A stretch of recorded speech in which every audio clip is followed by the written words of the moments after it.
Good afternoon, friends and dear esteemed colleagues on the dais. We have as good a panel as one can ask for on school education. We have some of the leading education leaders from the school chains. Without wasting any time whatsoever, so that we have some time left towards the end for our discussions, I'm going to request each of my panel colleagues to talk us through about two areas. One is, as far as the NEP implementation is concerned, what is it that they have done in their respective school chains, and what is it that they propose to do, and how do they think that is going to benefit the children at large. So I'm going to start with Ryan on my left, and then go across and have everyone's views, and after that we'll open it to discussion from the audience, and then that should take us to the end of the program. Thank you very much. Over to you, Ryan. Firstly, I want to thank my Lord and Savior Jesus for all the blessings, and to ET for this panel for having me. It's a pleasure being here with my fellow panelists, who for some I'm seeing after a very, very long time. So it's a great to see them. Technology in schools. We are now back into our classrooms, and I can say very safely that for most of our teachers, our principals, and our parents, that they are very happy that the children are back in school, back in our classroom. Because during the COVID time, 2 years, our buildings were empty, no noise, no sound, no shouting, no yelling, nobody running around the corridors, and nobody that the teachers could chase after. And technology played a big part because we were thrown into the deep end without much preparation, without much time for preparation. Multiple options were out there on the table for schools to explore, but for many, they didn't have a path or a plan, a strategy that they could then take effectively and implement effectively into their schools.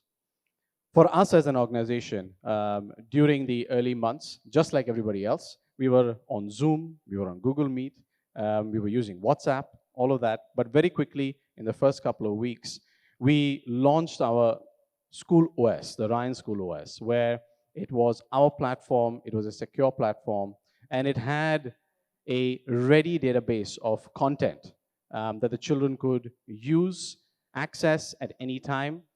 We had an assessment engine where children were assessed based on their individual performance. We had a library for our teachers, because our teachers, I must say, for all the teachers out there, I applaud you, because all of you were at home trying to give lessons from this little device. I mean, try doing a presentation on this thing. It's not that easy.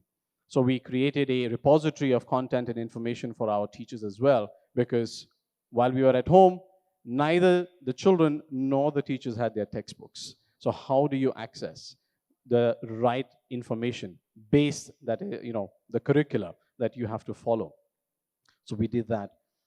So there was a lot of innovation that we had to go through, and we had to do that really, really quickly, and we kind of accelerated. There were a number of plans. So like we are discussing about technology today, I'm sure that all of us have been in different conferences talking about technology implementation in schools, future-ready schools. But when actually we had to implement technology fully online, not many were ready and prepared. When it comes to the NEP, I would say that one of the things that we have very proudly implemented is coding in our curricula, and that is right from grade 1. So while we hear of various coding programs, we have implemented it right from grade 1, where we are seeing age-appropriate learning that is happening for children. Not just, we tell our children that every child will just make a game, or every child is going to become XYZ, but it is like reading, like writing, like speaking. Coding is actually a skill that a child can develop. So that is one thing that we have also done in line with the NEP. Age-appropriate learning, I think that's something we learn from I. Over to you, Reekrit. Thank you. Well, as Ryan also said as well, that I haven't had the chance to speak at a lot of conferences over the last few years, which we used to pre-COVID. So it's just a pleasure to meet all the speakers on stage after some time as well. And I'd like to thank ET for giving us the platform to come and share our thoughts on education. Well, of course, the last 2 or 3 years have been very tough for all of us, of course, particularly in terms of education, because educators were thrown into the deep end of the ocean and asked to swim. And of course, it wasn't easy to swim, because to swim in the ocean, of course, you've got to swim amongst the sharks. And the sharks in this case, of course, weren't the students, but were of course, like the changes that we saw in education. So of course it wasn't tough. There were a lot of things that we had to change within our school group as well. And then I'm sure that the various school representatives over here would also have gone through the same thing. But coming down to the role of ed tech, of course, I think a major support and a major backbone of education was ed tech. uh, they are the unsung heroes, which educationists don't really talk about, because we shifted from platform to platform, from app to app, trying to find the best way to educate our kids. There were various platforms which we, of course, used. As Ryan also mentioned, I think we also oscillated between the various platforms, and then we settled down with MS Teams in the end, given the fact that it was an open platform, and given the geographical expanse that we have for our schools, being in four states in North India. So it was easy for us to manage that platform. But we shifted from various apps. There were lots of recommendations. There were lots of blog reviews, and there were lots of ed tech companies that got in touch with us as well. Uh, but they were of help, and I would like to congratulate the ed tech sector for the massive growth that they've seen in the last 2 or 3 years. What's actually happened now, if you read the news about these ed tech startups that aren't able to raise any more funds, is possibly because the growth that the VCs are used to isn't that much now. Um, so you've seen like 100% growth, or you've seen like 200x growth, and so on and so forth, which you won't see now, because it's a stable market. So edtech, of course, played a very, very big role for us over the last few years. And even now as well, we have various edtech players that work with us. Now, about the NEP, I think one of the major implementations is the vocational courses that we have introduced. Uh, like coding is, of course, one thing that we have done, of course, but there are various other lines, various other ways to educate the kids that we have introduced over the last few months as well. But I'm very optimistic to see what happens over the next 1 or 2 years in terms of the NEP, because it hasn't been implemented nationwide yet. So we still have some time to see what will happen. But the future is bright, and I'm very optimistic to see how NEP can help schools to educate kids better. Thank you. So before we go to Anirudh and Anshul, I'm going to put a little twist to the question, because every time we talk about digital technologies and smart schools, we almost equate it to online education. So my question to the remaining two panelists is, in terms of digital application and smart classrooms, what other than online education have you done? Because online education, we have heard a lot, haven't we? Everybody talks about online education and how they went from traditional to, through the screens, etc., etc. So the question to both of you, sir, is, I'm sorry if you are not prepared for this, but the question is, in terms of digital technology and smart classroom, what other than online education have you done or you plan to do?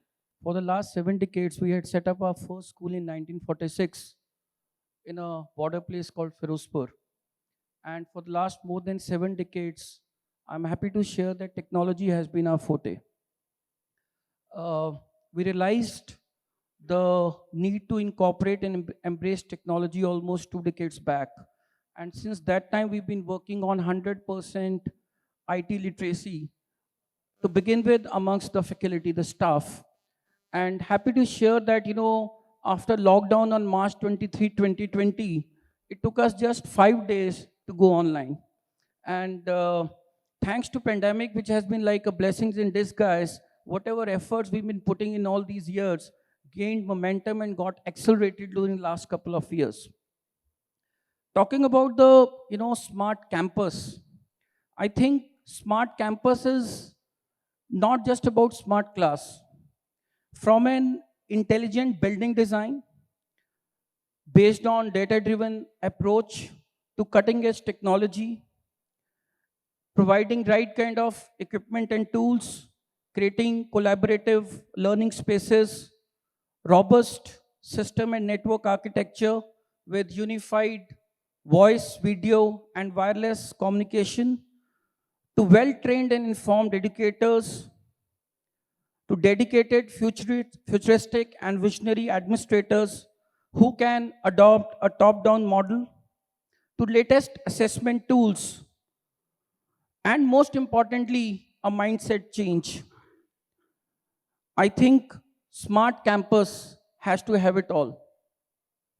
So, right from the operational efficiency, taking care of the security systems, taking care of the, the facilities, the logistics, the infrastructure, the mobility, transportation, lighting solutions. So everything, has to be aligned with the entire, ecosystem, in the campus, from secure access control to digital signages to high-tech learning spaces which facilitates anytime, anywhere learning, even new design of academic offices and staff rooms which are able to cut the red tape so that the entire sense of collaborative learning, teacher being the facilitator, can be realized. From talking about a smart class, general perception is all about smart board or interactive flat panel device. So we had set up a smart class around 7 8 years ago, where the entire aesthetics, the wall were converted into video walls, where the entire lighting of the classroom changed with the subject and the topic being taught in the class. So it's a very holistic area. And like as I said, creating a robust network architecture which can take care of all the device onboarding, internet connectivity which supports the influx of mobile devices, which can take care of the bandwidth hungry applications, to a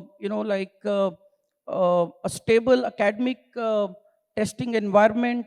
So with all kinds of tools like Wakelet, your like study groups like based on your Google apps. So smart class and technology is not just about particular aspect. From training of educators to informed administrators to right kind of technology to creating the entire ecosystem, I think and NAP has been a wonderful document. So I'm happy to share that before this document arrived, almost after 32 years, so we have been almost NEP ready, talking about the backless schools to 5334 architecture. So lot has been done and lot has to be still needs to be done. But one thing is clear that for educators, I think it's all about learn, unlearn, and relearn. And technology, has to be embedded into the system, not just purchased and provided in the system. I will like to answer the first question very briefly about NEP. And NEP or no NEP, it didn't matter to us because we were already developing curriculum. Um, and for those of you who are interested in curriculum, we developed something called the CD 2020. It's the Curriculum Design 2020. If any one of you wants a copy, it's a nicely printed document. I can share my email address and I am happy to share it with you. It is not limited to our own schools. About 700 educators, which is teachers, came together during the COVID time. Thank you, Microsoft Teams, put a lot of hours, thousands of hours together and created a curriculum which is a little less focused on academics.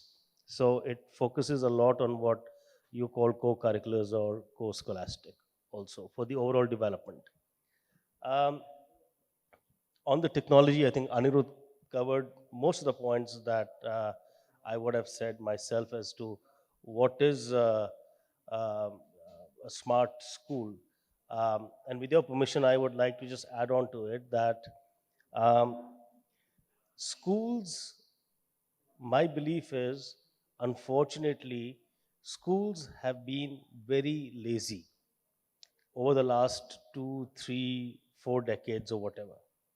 And today, schools find themselves in a position where there is a vendor for everything that they should be doing themselves: curriculum, teacher training, labs, sports, you name it. And my belief personally, as a part of the organization that I am in, is that I don't need any of these at all. I just need to wake up my organization and start doing it ourselves. When you talk of being ready for the future with technology, I would like for other managements across, not only the people sitting here, but across the country, to see how much money are they spending on technology. I have a sense that they get a little scared about spending money and effort on technology, and they find the closest vendor who is able to convince them on an ERP or whatever. If you want to be ready for the future, be it, there are many technologies. It started with the email, and now you're talking of artificial intelligence, VR, and ML. And instead of finding the closest vendor nearby, the management should actually commit a budget and invest and experiment with the risk of failure on their own. So, to give you an analogy, um, I ride motorcycles, and so if you come across someone, they'll say, "Do you have a Harley Davidson?" Because that's supposed to be the best bike. But actually, it doesn't matter that you have to have the Harley Davidson. What matters is what kind of a rider are you, how you ride, or what kind of a learner are you, and what's your road. And there will be a different motorcycle for that road and for that rider. And same way, technology should only be looked as an enabler, as a platform, but not as a pre-cooked or a semi-cooked or a fully cooked meal in front of the school. Thank you very much. So I think let's first of all give these four gentlemen a round of applause. Such insightful views we've heard from them, very different. And I really like, Anshul, when you talked about that you just not created something for yourself, but you created something for the ecosystem. The comprehensive curriculum development 2020, really appreciate it. I think that's what the system needs. I also liked your approach that schools can't be outsourcing and vendoring everything, right? We have to do all of those were core education functions. So how do we insource them back into the system so that we develop them in a integrated, comprehensive, cost-effective manner? Thank you very much for I'd bringing just those like to points. add one thing. I don't intend to hurt anyone's feelings. So these are very personal to me. And if anyone doesn't agree with it, that's No, we I are too apologize. hard-skinned. We won't be hurt. Don't worry. I apologize for that. We won't be hurt. We are not hurt. When our children don't, achieve their learning outcomes, we are not hurt by that. So how will we be hurt by this one? So don't worry at all. So now I want to turn back to the audience because we have done our initial round of views very quickly, we'll have time to address questions. And just to make sure that we have more questions, we will take questions in groups of threes. So 3 questions we'll take up, give it to the panel, and then come to the next topic. So let's go ahead. First 3 questions. Hi, this is Cheshta Vashisht, an early stage startup founder called Uphill Education. My question is to all the panelists. I wish to ask, like Sir also mentioned here, the importance of coding as mainstream. The importance of coding as mainstream as learning communication or other basic skills. What importance do you feel has the soft skills and emotional intelligence part of as mentioned in the new educational policy has in terms of how we gonna inculcate new curriculums, new NEP curriculums in our schools? So Excellent question. Thank you very much. Next. Hi, I'm Shresha from Invest India. We come in a Ministry of Commerce and Industry, and being ourselves as investment promoting agency for Government of India, my major question to all the panelists would be that digitalizing the smart schools, particularly education in India, is a social sector. asking people for going for private investment in that seems to be a very difficult concept and difficult to understand for everyone. So how do you balance that social view of an education and the economic profit making view for private sector? Very good. So we have two good questions. Thank you very much, both the people who asked the question. I'm going to give it to all my panel colleagues. Two very straightforward questions. In the world of digital and NEP implementation and smart classroom, how do you bring in soft skills and emotional intelligence? And all of you are in a private sector education school chains. We hope they're profitable as well. How do you combine the social intent as well as the commercial intent? We go in the reverse order if it is okay. Anshul, why don't we start with you? Question about soft skills and their importance. You asked about it. Soft skills, ability to deal with people, um, being socially intelligent are extremely important things. And fortunately, online doesn't teach you that, because you need to be with people to manage situations, to react, to understand, how to be patient. And schools are the best places, and that's why I always believe that schools will never go away. However much technology, AI, VR, ML, you name it, schools will never go away, because what COVID taught us is that we are social animals. Have I answered? Was that the question? See, I don't know about how NEP will be developed in the future, but I can tell you, as I said before, that NEP or no NEP didn't matter to us. We had already been developing. We understand what are the other um, pillars of education. Soft skills is one of them. Dealing with people, of course, managing conflicts, so on and so forth. So today, I believe the CD 2020 tells us that 55% of our focus is on academics, and 45% is on all that we're talking about, including sports. Um, to the lady over there, uh, the OECD, if you read that document, is still not very clear about if education is a service or a consumer service. Okay, if education does become a consumer service, which it is not in India yet, then like any other consumer product, any other company selling a consumer product, so will education be run by proper companies in this country. And if not, then it continues to be in the realm of not-for-profit societies and trusts. But the fact of the matter is that even they have to be profitable, because they cannot go on with a begging bowl to people to get funded. So they have to be self-sustainable. Was that the answer you're looking for? Thank you, Anshul. Let's hear other views as well. Yeah. Anirudh? So talking about the soft skills and social emotional skills, I've been always believing, and uh, we've been able to, bring that paradigm shift also in our system, that today it's not about marks, it's about making a mark.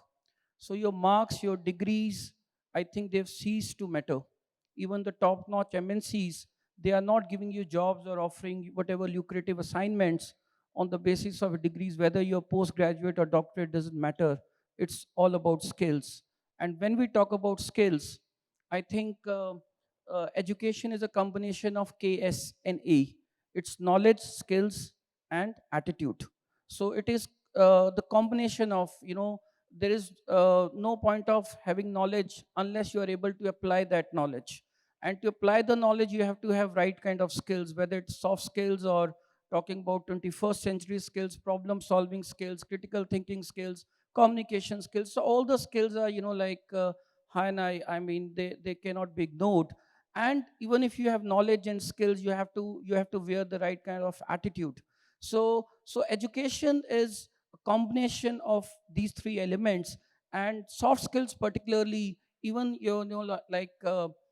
emotional skills, extremely important.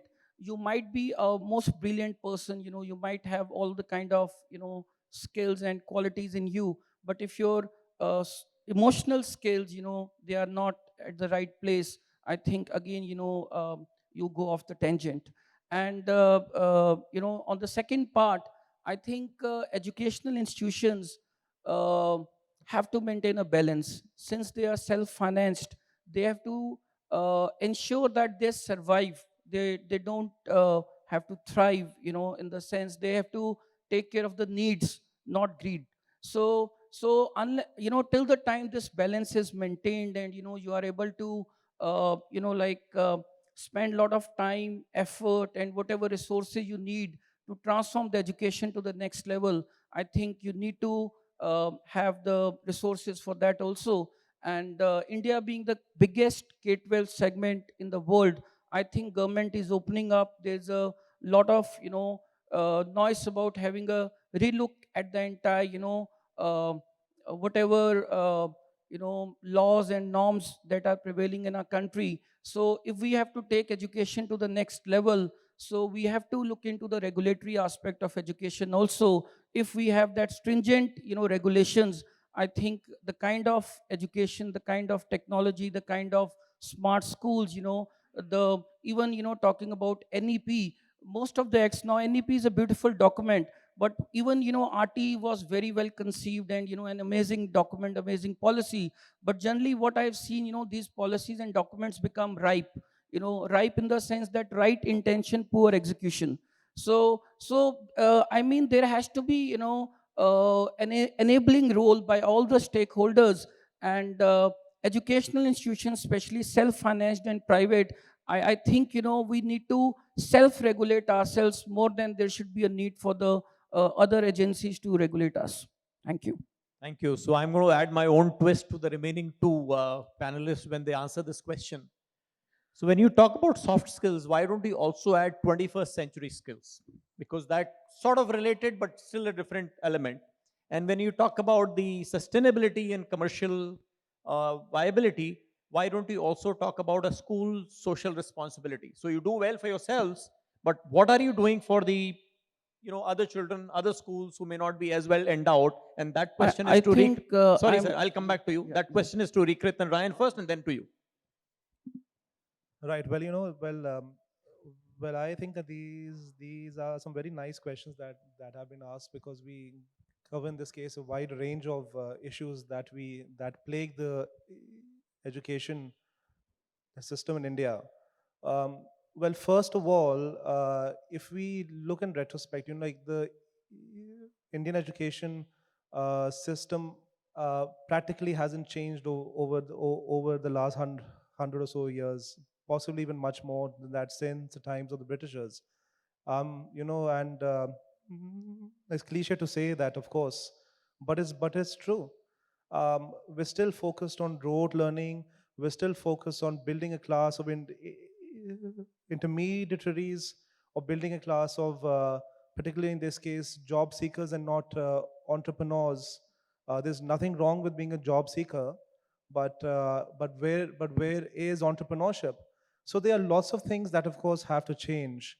And since we particularly spoke about soft skills, the soft skill movement, as you would say, began in the 70s and the 80s in the Western world, when they realized that what they were doing in terms of education just did not work, right? So you had to, of course, come up with a reason for that. And then the major reason that you saw was that the kids were not ready for the future. Because if you see the boomers, um, their major aim in life was, of course, was to have a stable job, and to buy a house, and to buy a car. This I'm talking about the US, and this is what's mentioned in research. So the generation after World War II that was born in the US wanted to have a stable life, because they had just gone through a war, or they were born during a war. Slowly with time, then and then the next gen, and of course the ones after that, and then they realize that having a stable life isn't very important for them. It's more important for them to be happy in their lives, right? And to, of course, earn and work, but of course to do something which makes you happy at the end of the day. Therefore the concept of job hopping came into place. So you've got Gen Z, of course, the gen prior to that. So you see that the average The average period for during which this generation works is roughly anywhere between 3 to 5 years, and then the job, and then the job hop. Uh, we all can see this trend. So that's where these special skills came into focus, because we had to understand that for a generation for whom money isn't the only thing in life, fulfillment, happiness is a major concern. Mental health is a major concern now. Um, so, what are the skills that they will require to survive in the world? So thus we have all of these skills that of course came into play, that of course you've got to work in a team, innovation, and so on and so forth. And then the three C's, which I'm sure that we all know about. So that's of course where the concept of uh, 21st century skills came into play. Um, with the second question, um, what I particularly feel in this case is that what's lacking in the Indian education the Indian education system is an imposter syndrome. Um, what is wrong if education is declared for profit in India, right? We aren't the third world nation that we were, that we've been for the last few decades. I think us as Indians, I think we do understand that we are one of the fastest growing nations in the world. And in order to successfully run any business, of course, and then you do need funds. Education isn't considered a business, of course, it's not, because of the various, because of the causes that are linked to it. Um, but it's very important to understand that schools are businesses in the sense of running them. They may not be for profit, all right, but you need a corpus fund in the end to make sure that you can run your school well.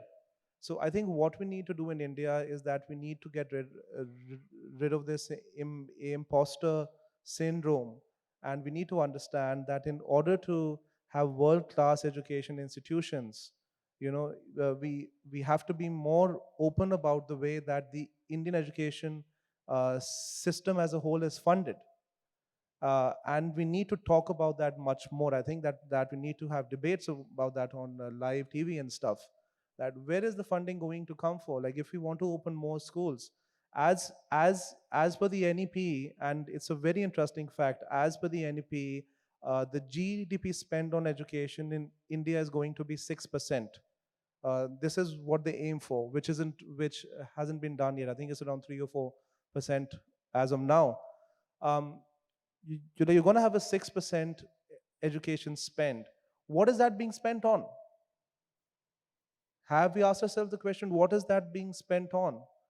Is it being spent on particularly schooling? Is it being spent on ECCE?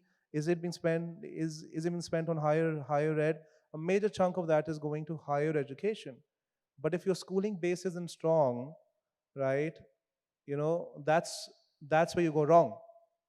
So I think what the Indian education system, what we particularly need to do is that possibly a solution might even be the voucher system that we have in different parts of the world, where you do a direct transfer in the parents' account and you let them choose the school that they want to send their child to. Like if it's a government school, if it's a non-government school, it's up to them. It should be up to them to choose.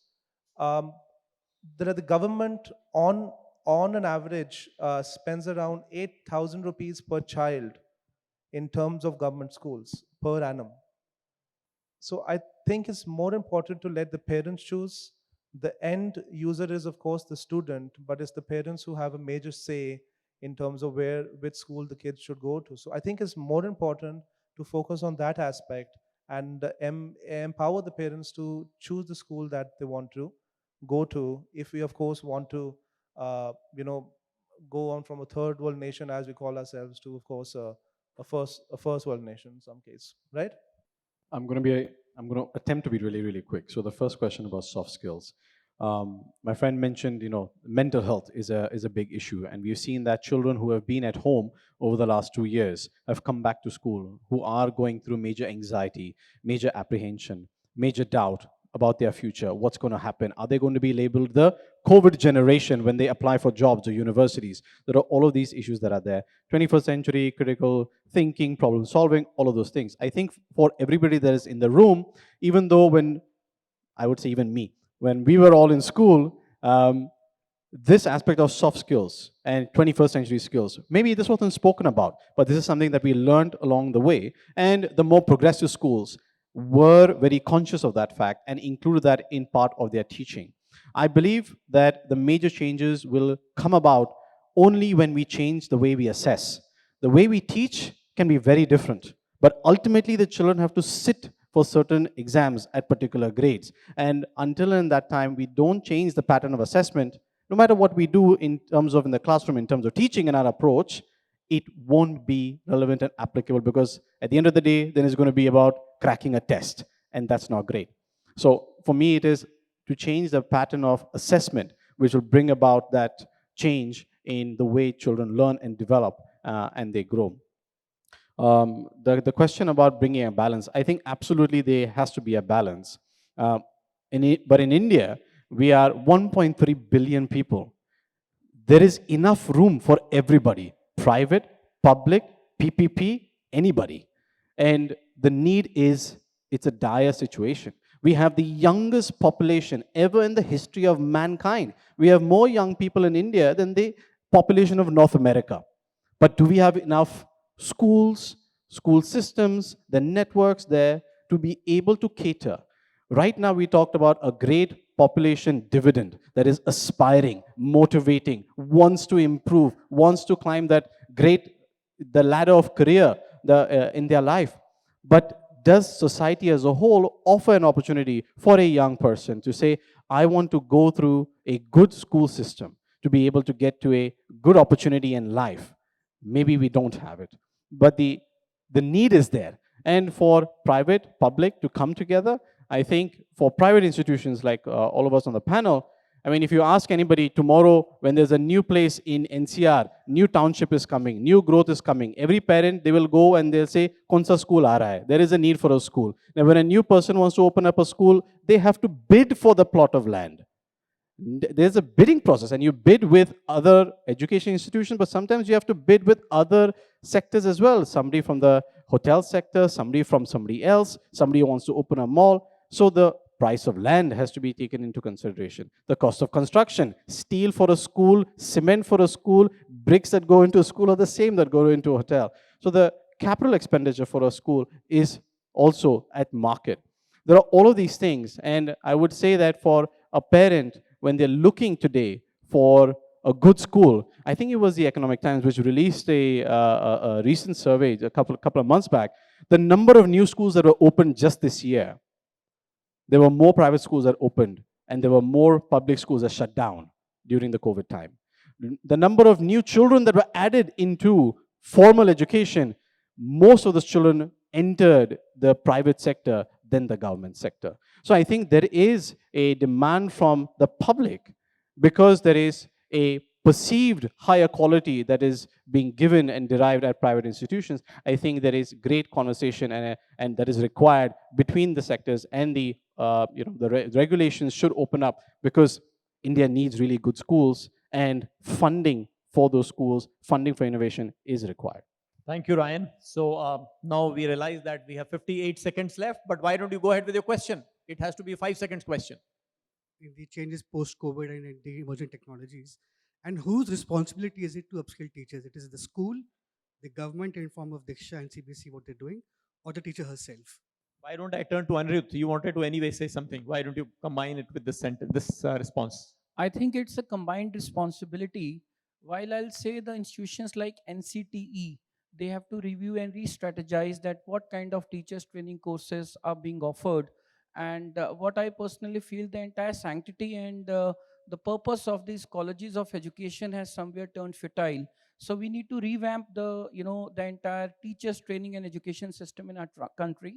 Secondly, onus is on the school management and the school leadership also. What kind of ecosystem and what kind of capacity building program for teachers, what kind of motivational aspects they are incorporating in the system. Like we've introduced a program called Species fine, just for the welfare and the upscaling of the teachers.